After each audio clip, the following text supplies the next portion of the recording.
সৃষ্টির আদি লগ্নে সৃষ্টিকর্তার ইচ্ছেতে সৃষ্টি নতুন রূপ পেল। পৃথিবীর অন্যান্য অংশ থেকে বিচ্ছিন্ন হলো আফ্রিকা। সেখানে প্রকৃতি দেবী নিজ খেয়ালে গড়ে তুললেন বৃক্ষরাজি আর ভয়ঙ্কর সব জন্তুদের বিচরণ ক্ষেত্র। সৃষ্টি করলেন কঙ্গো নীলের মতো জলরাশি। কিন্তু যেদিন বন্দী মানবদের সেই ঘোর বনভূমিতে শাস্তিস্বরূপ নিক্ষেপ করা হলো, সেদিন থেকে প্রকৃতি মাতার আপন শান্তি বিঘ্নিত হলো। যে সমস্ত পশুকুল শান্তিতে জঙ্গলের নিজস্ব নিয়মে চলত, মানুষের বুদ্ধি আর ক্রূরতার কাছে তারা পরাস্ত হলো। প্রকৃতির শান্তি যেন মানুষের আগমনে বিঘ্নিত হলো। এই কথাই যেন কবির কণ্ঠে ধ্বনিত হয়েছে। নমস্কার। কবিগুরু রবীন্দ্রনাথ ঠাকুরের আফ্রিকা।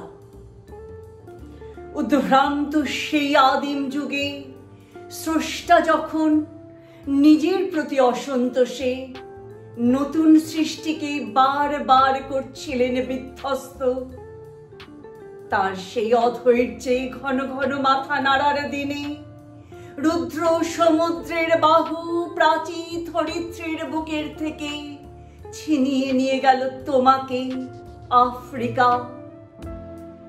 বাঁধলে তোমাকে বনস্পতির নিবিড় পাহারায় কৃপণ আলোর অন্তঃপুরে। সেখানে নিভৃত অবকাশে তুমি সংগ্রহ করছিলে দুর্গমের রহস্য, চিনছিলে জল স্থল আকাশের দুর্বোধ সংকেত। প্রকৃতির দৃষ্টি অতীত জাদু মন্ত্র জাগাচ্ছিল তোমার চেতনাতীত মনে। বিদ্রুপ করছিলে ভীষণকে, বিরূপের ছদ্মবেশে শঙ্কাকে চাচ্ছিলে হার মানাতে। আপনাকে উগ্র করে বিভীষিকার প্রচণ্ড মহিমায় তাণ্ডবের দুন্দুভিনে নাদে। হায় ছায়াবৃতা কালো ঘোমটার নিচে অপরিচিত ছিল তোমার মানব রূপ উপেক্ষার আবিল দৃষ্টিতে।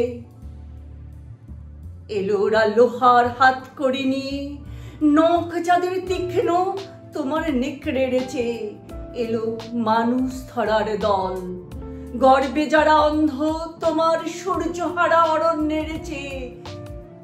সভ্যের বর্বর লোভ নগ্ন করলো আপন নির্লজ্জ অমানুষতা তোমার ভাষাহীন ক্রন্দনে। বাষ্পাকুল অরণ্য পথে পঙ্কিল হলো ধুলি তোমার রক্তে অশ্রুতে মিশে। দস্যু পায়ের কাটা মারা জুতোর তলায় বিভৎস কাদার পিণ্ড চির চিহ্ন দিয়ে গেল তোমার অপমানিত ইতিহাসে।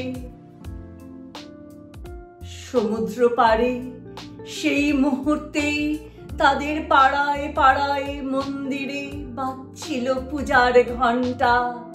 সকালে সন্ধ্যায় দয়াময় দেবতার নামে শিশুরা খেলছিল মায়ের কোলে। কবির সঙ্গীতে বেজে উঠছিল সুন্দরীর আরাধনা।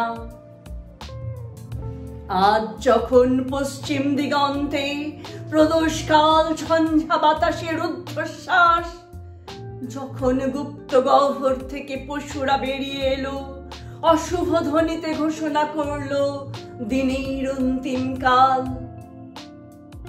এসো যুগান্তের কবি, আসন্ন সন্ধ্যার শেষ রশ্মিপাতে দাঁড়াও ওই মানহারা মানবীর দ্বারে।